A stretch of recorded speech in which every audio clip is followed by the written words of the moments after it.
So I don't know if you saw that, but that was a robin.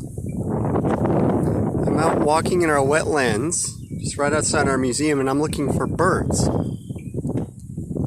Did you know that you can attract your own birds?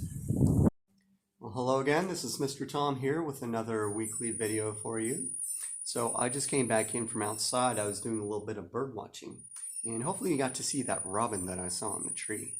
So this week we're going to learn a little bit about birds, and I'm going to show you how to make your own bird feeder. Maybe you have one in the yard. I'm sure you've seen birds come flying around outside in your yard. I'm actually going to show you how to make your own feeder. It's pretty cool. And we're also going to learn a little bit about their diet and how maybe you can tell what a bird eats just by looking at their beak. So it's kind of cool. All right, well, I got my bench set up and I'm going to zoom in for you and we'll get started.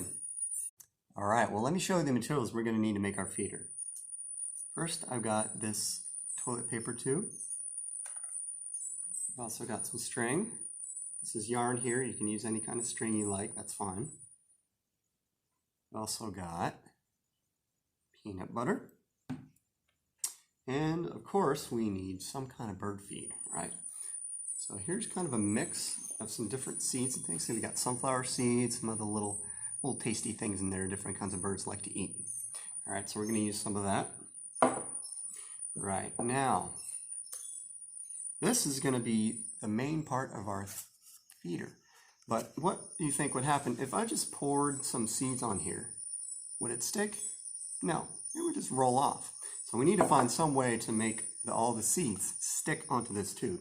So that's why we have the peanut butter. So, just going to take a spoonful here.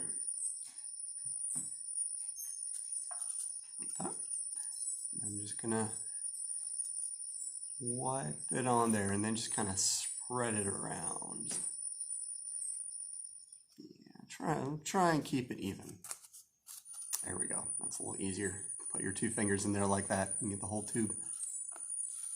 When I was little, peanut butter and jelly sandwiches were my favorite thing to eat. In fact, I remember my mom telling me I wouldn't eat anything unless it was peanut butter and jelly, or if there was something else she tried to feed me. If she told me it was peanut butter and jelly, I went, okay, so I'd eat it. So anyway, we always had a lot of peanut butter at home. All right. Get some butter on there.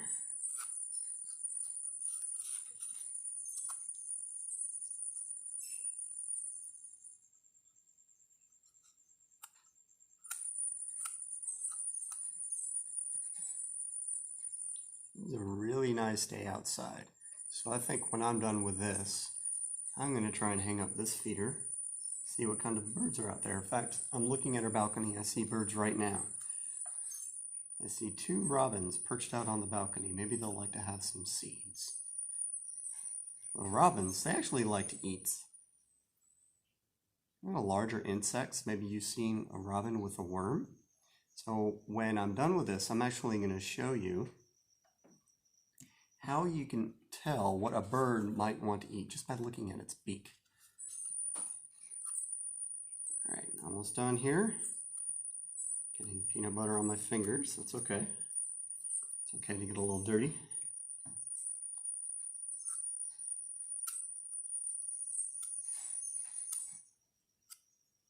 All right.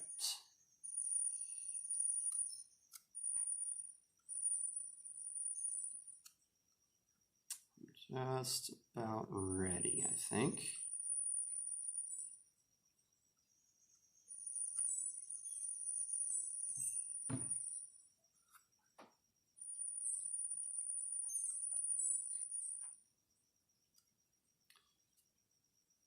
All right, well, I think that will work there.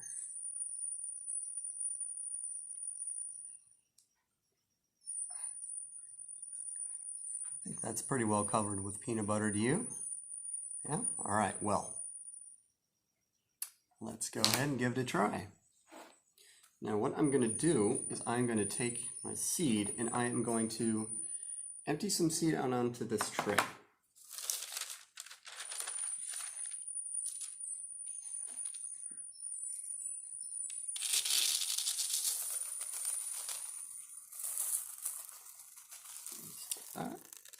that there. All right. Now, here's the trick. Now, parents, this is parchment paper on here.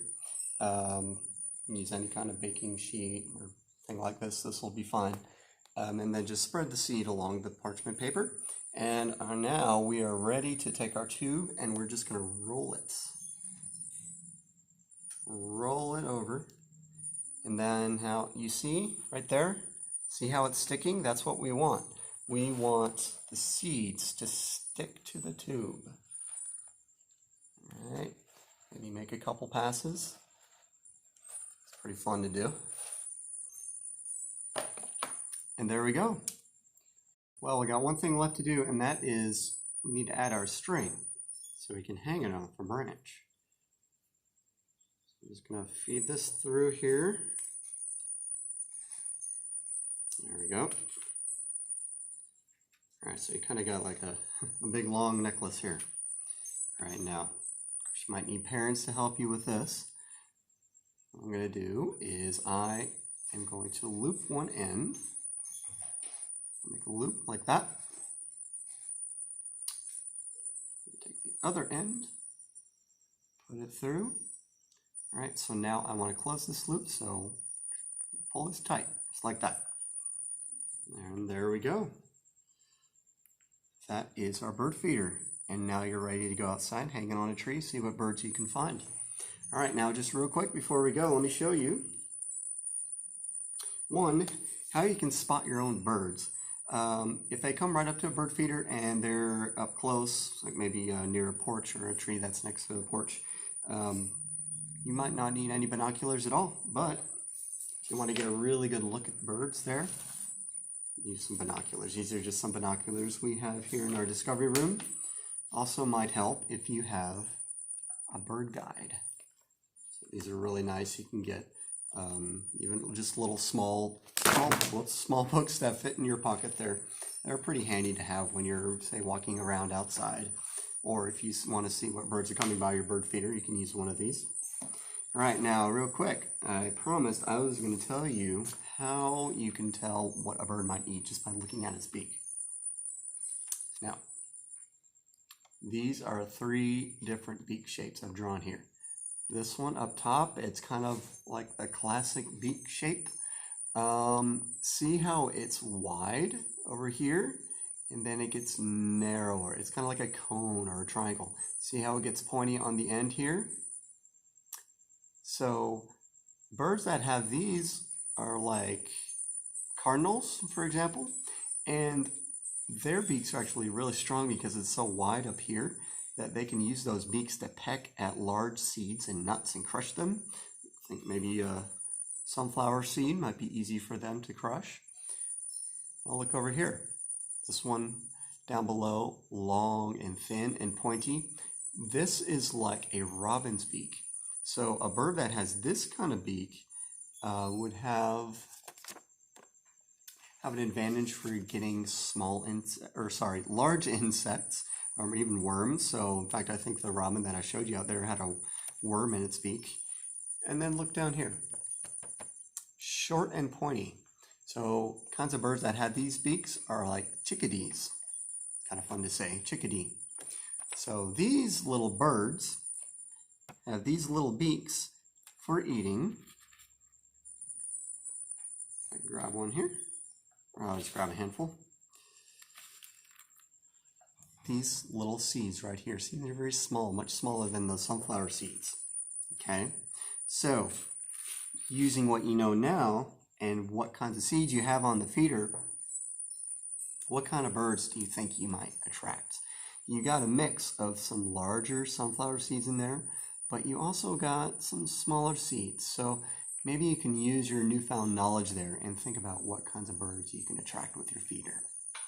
All right, well, I hope that craft was fun. Go out and hang your bird feeder, enjoy some bird watching, and I'll see you next week.